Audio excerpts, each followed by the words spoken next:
विवाह भोज का दृष्टांत।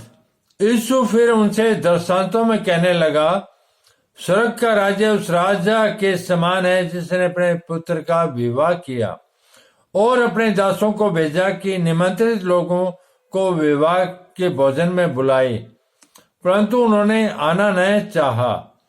फिर उसने और दासों को यह कहकर भेजा, निमंत्रित लोगों से कहो, देखो मैं भोज तैयार कर चुका हूं, मेरे बैल और पले हुए पशु मारे गए हैं और सब कुछ तैयार है, विवाह के भोज में आओ। परंतु वे उपेक्षा करके चले गए, चल दिए, कोई अपने खेत को और कोई अपने व्यापार को।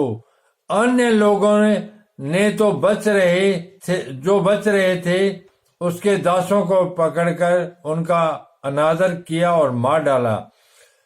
तब राजा को क्रोध आया और उसने अपनी सेना भेजकर उन हत्यारों का नाश किया और उनके नगर को फूंक दिया। तब उसने अपने दासों से कहा, विवाह का भोज तो तैयार है, परंतु निमंत्रित लोग योग्य नहीं ठहरे। इसलिए चौराहों पर जाओ और जितने लोग तुम्हें मिले सबको विवाह के भोज में बुला लाओ। अतः उन दासों ने सड़कों पर जाकर क्या बुरे क्या भले जितने मिले सबको इकट्ठा किया और विवाह का घर अतिथियों से भर गया।